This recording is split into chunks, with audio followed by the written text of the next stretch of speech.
If I Ran the Zoo by Dr. Seuss.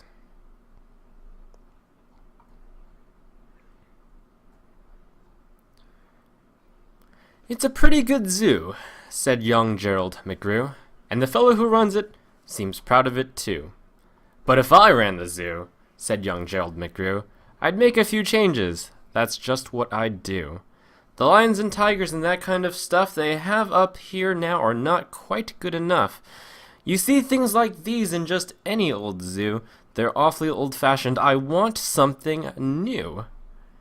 So I'd open each cage, I'd unlock every pen, let the animals go and start over again.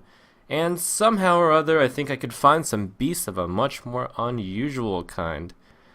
A 4-footed lion's not much of a beast. The one in my zoo will have 10 feet at least, 5 legs on the left and 5 more on the right. Then people will stare and they'll say, what a sight. This zookeeper, new keeper Gerald's quite keen. That's the gol-darndest lion I have ever seen.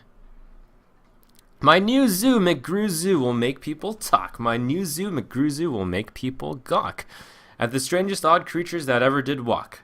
I'll get for my zoo a new sort of hen who roosts in another hen's top knot, and then another one roosts in the top knot of his, and another in his, and another in his, and so forth and upward and onward, gee whiz. But that's just a start. I'll do better than that. They'll see me next day in my zookeeper's hat, coming into my zoo with an elephant cat. They'll be so surprised they'll all swallow their gum.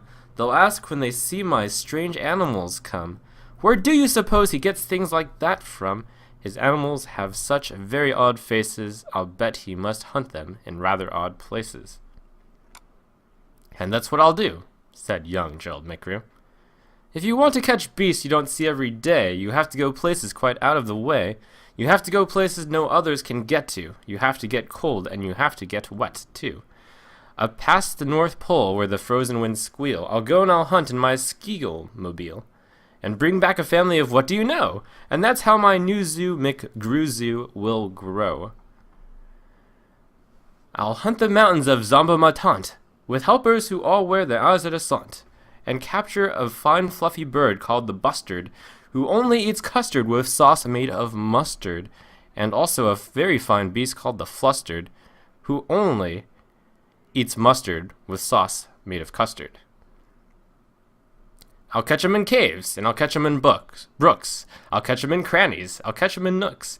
That you don't read about in geography books. I'll catch 'em in countries that no one can spell, like the country of Mada-Fa-Pada-Fa-Pel. In a country like that, if a hunter is clever, he'll hunt up some beast that you never saw ever.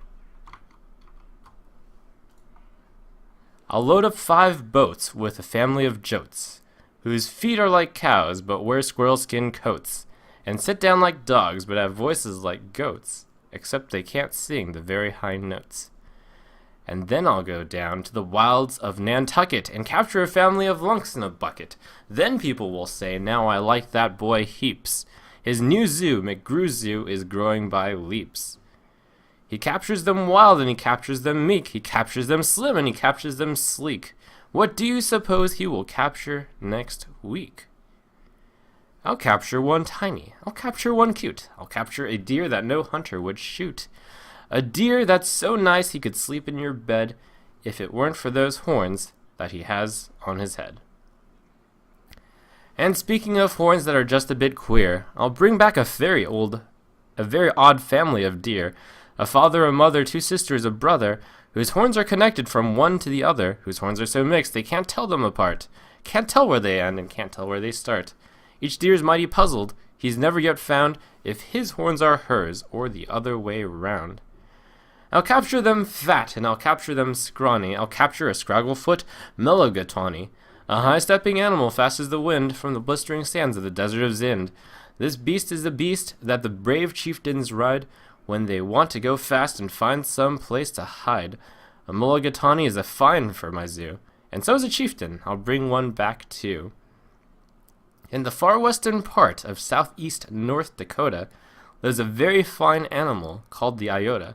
But I'll capture one who is even much finer in the northeastern west part of South Carolina. When people see him, they will say, now by thunder, This new zoo, McGrew Zoo, is really a wonder. Most beasts are quite friendly, but still in some lands, some beasts are too dangerous to catch with bare hands. For those that are ugly and vicious and mean, I'll build a bad animal catching machine. It's rather expensive to build such a kit, but with it a hunter can never get bit. And then I'll go out and I'll capture some chugs, some keen shooter, mean shooter, bean shooter bugs. A zoo should have bugs, so I'll capture a thwirl, whose legs are snarled up in a terrible snarl. I'll go to the African island of Yurka and bring back a tizzle-topped tufted marzurka, a kind of canary with quite a tall throat. His neck is so long if he swallows an oat. For breakfast the first day of April, they say, it has to go down such a very long way that gets to his stomach the 15th of May. I'll bag a big bug who is very surprising, a feller who has a propeller for rising, and zooming around making cross-country hops from Texas to Boston with only 2 stops. Now that sort of thing for a bug is just tops. And when I've caught him, then the next thing you know, I'll go and I'll capture a wild tic-tac-toe. With X's that win, with zeros that lose, he'll look mighty good in this zoo of McGrews. I'll bring back a gusset, a gherkin, a gasket, and also a gooch from the wilds of Nantasket. And 8 Persian princes will carry the basket, but what their names are, I don't know, so don't ask it. In a cave in Khartoum lives a beast called the Natch, that no other hunter's been able to catch. He's hidden for years in his cave with a pout, and no one's been able to make him come out. But I'll coax him out with a wonderful meal that's cooked by my cooks in my cooker-mobile. They'll fix up a dish that is just to his taste, 3 chicken croquettes made of library paste, then sprinkled with peanut shucks, pickled and spiced, then baked at 600 degrees and then iced. It's mighty hard cooking to cook up such feasts, but that's how the new zoo, McGrew Zoo, gets beasts. I'll go to the faraway mountain of Topsk, near the river of Nopsk, and I'll bring back an Obsk, a sort of kind of a thingamabobsk, who only eats rhubarb and corn on the copse. Then people will flock to my zoo in a mopsk. McGrew, they will say, does a wonderful jobsk. He hunts with such vim and he hunts with such vigor. His new zoo, McGrew Zoo, gets bigger and bigger. And speaking of birds, there's the Russian Paluski, whose head ski is red ski and belly is blue ski. I'll get one of them for my zooski, McGrewski. Then the whole town will gasp, why this boy never sleeps. No keeper before ever kept what he keeps. There's no telling what that young fellow will do. And then just to show them I'll sail to Katru and bring back an Itkutch, a Preep and a Prue, a Nurgle, a Nerd, and a Seersucker too. I'll hunt in the jungles of Hipponohungus and bring back a flock of wild Bipponobungus. The Bipponobungus from Hipponohungus and better than those down in Dipponodungus and smarter than those out in Nippononungus, and that's why I'll catch them in Hipponohungus instead of those others in Nungus and Dungus. And people will say when they see Bips bounding, this zookeeper, new keeper, is simply astounding. He travels so far that you'd think he would drop. When do you suppose this young fellow will stop? Stop? Well, I should. But I won't stop until I've captured the Phizimo-Wizzle-Madill, the world's biggest bird from the island of Gwark, who only eats pine trees and spits out the bark. And boy, when I get him back home to my park, the whole world will say young McGrew's made his mark. He's built a zoo better than Noah's whole ark. These wonderful, marvelous beasts that he chooses have made him the greatest of all the McGrewses. Wow, they'll all cheer.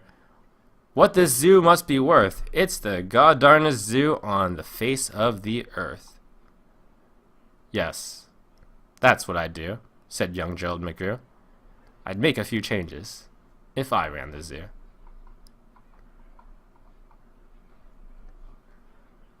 If I Ran the Zoo, by Dr. Seuss.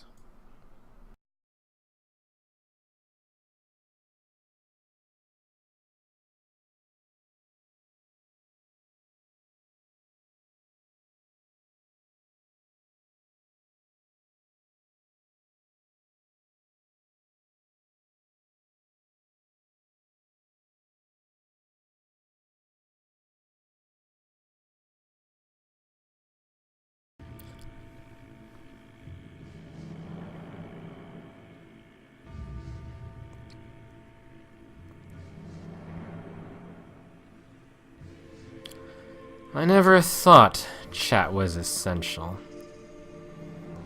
It's crude and unspeakably plain.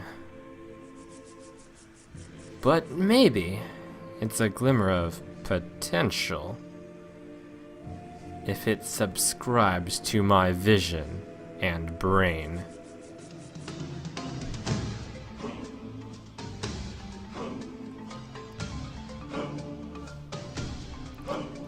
I know that chat's powers of retention are as wet as a brain slug's backside, but thick as it is, pay attention.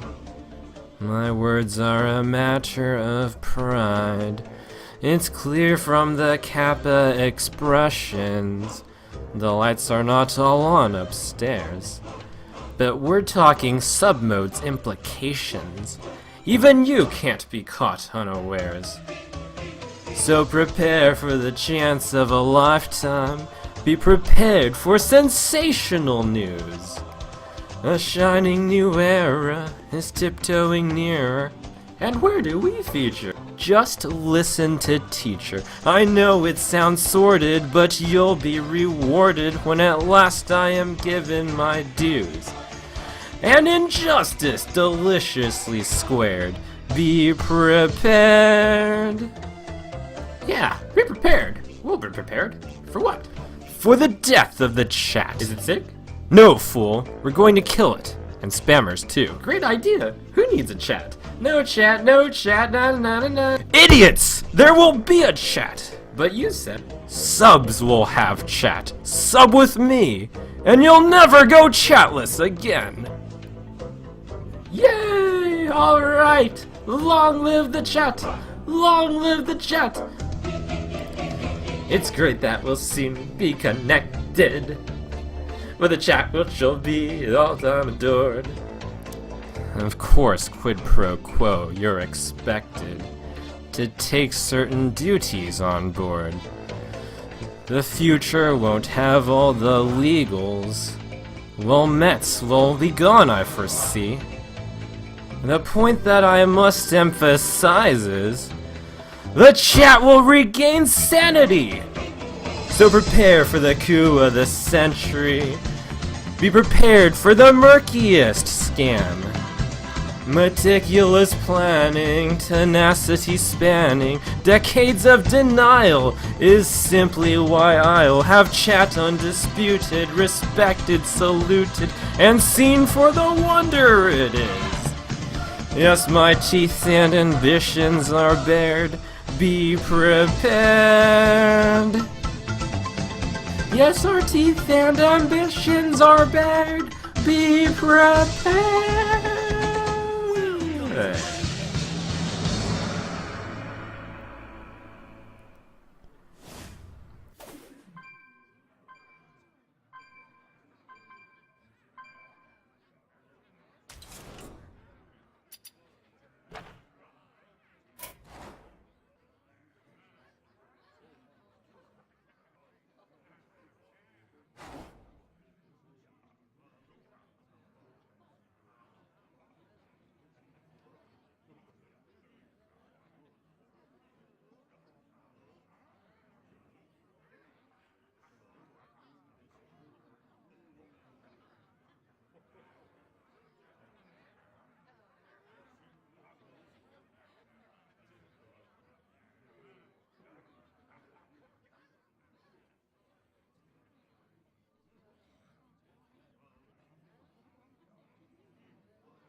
Alright.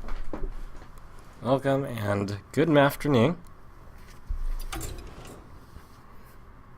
Boy, was I out of it yesterday. When I woke up today, I was like, oh my gosh, I could be a legend, if not for the play errors of last night. Or maybe rank 1. So, I think this deck's fine. I also considered adding the Big Game Hunter. That might go in somewhere in the middle, if I think it's a good idea. Maybe. It would probably replace a...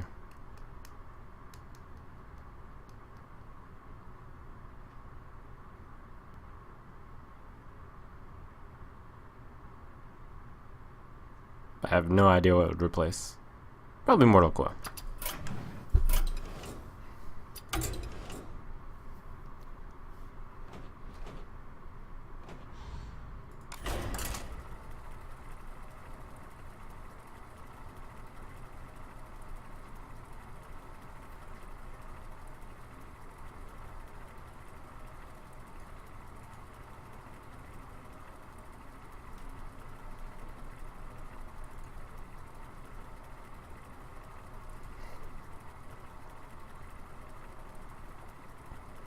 Between tapping on 10 cards and forgetting to get free cards and having multiple turns where I like burn 6 mana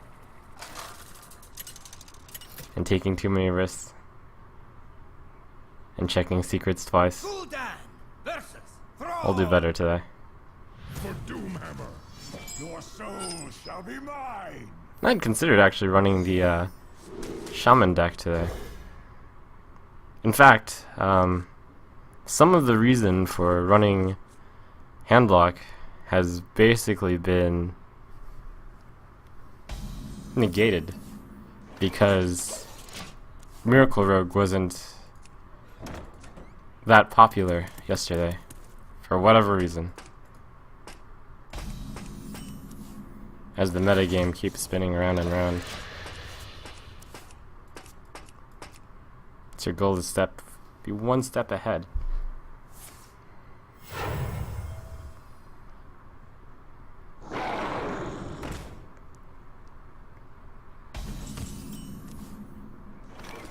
Welcome to Valley Town, Mr. Labuda.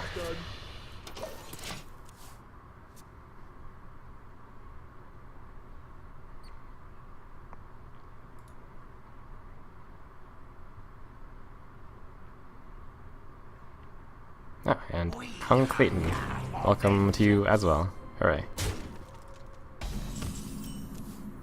Alright, this one dies to Hex, this one dies to Earthshock. This one also dies to Hex. Tough life.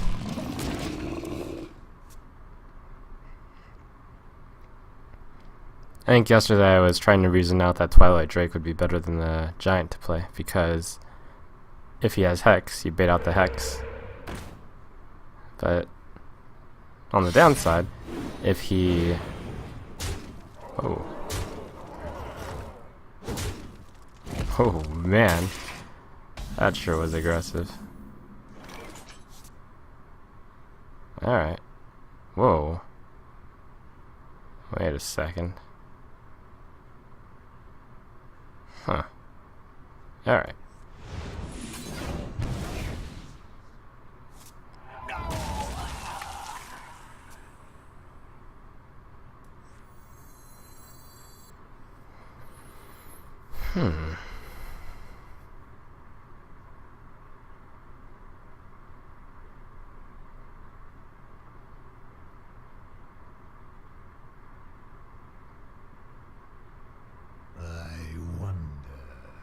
There's two choices I'm considering. One is Ancient Watcher Sun Fury Protector. That would die to the Unbound Elemental, which is currently a 3/5. However, I can instead kill the Flame Tongue Totem and just taunt. I suppose that would be the safer play.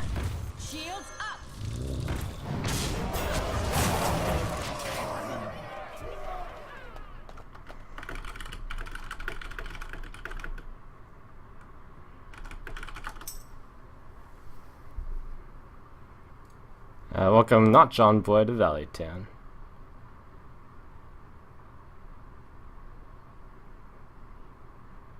I guess you're not John. Okay. I wonder if he top decked that.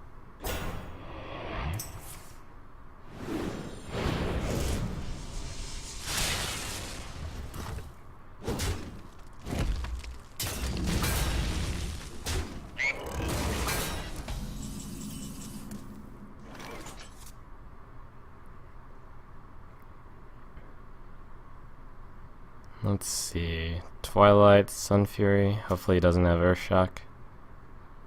Hopefully.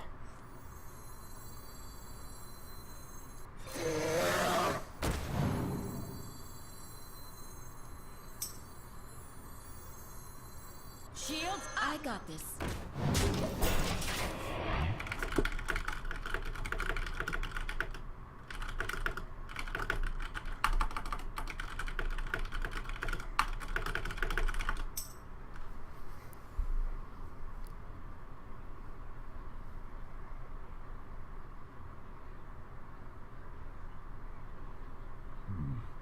What to do?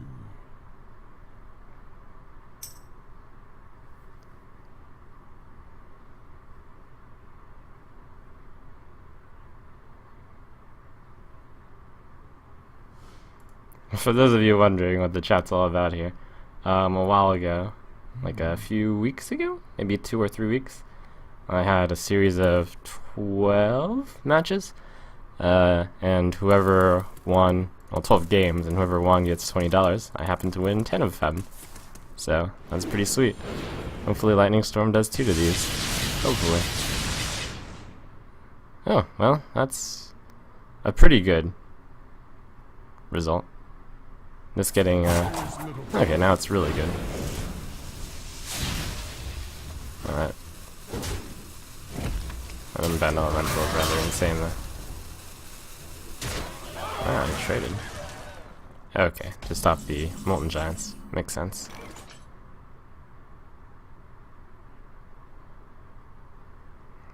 Two, four, six.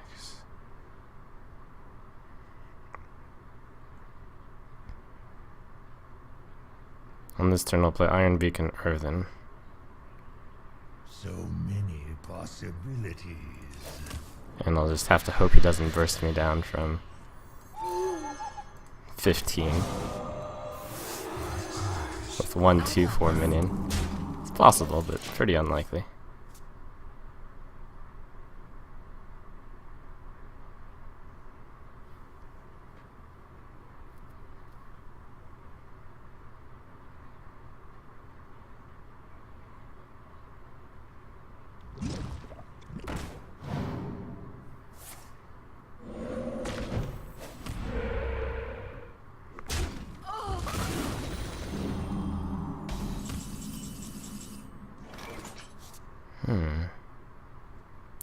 Hit.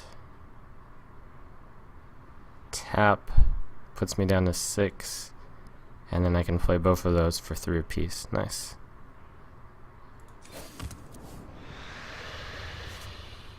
Oh. Hellfire Molten is also possible, but not great here. As I cannot play anything with them. There's no point.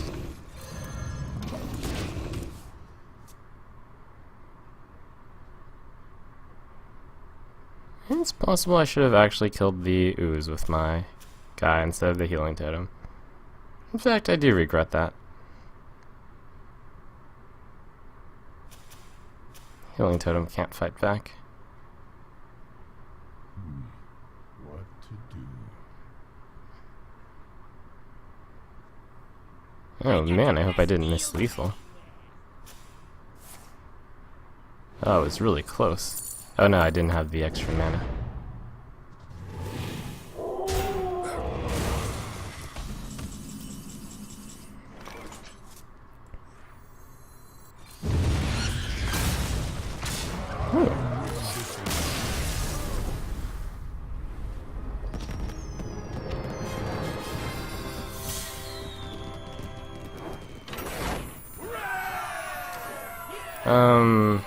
There seems to be some slight issues with the stream.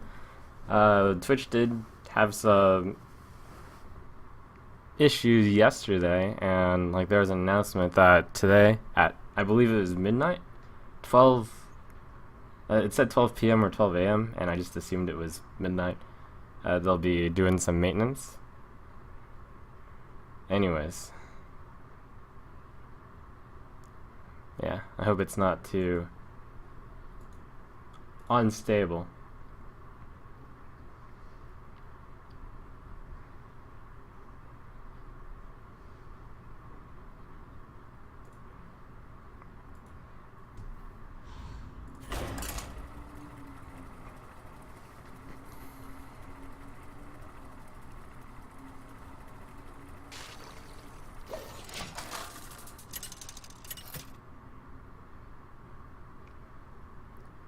Gul'dan versus Malfurion.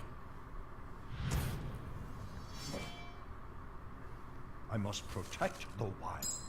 Your soul shall be mine.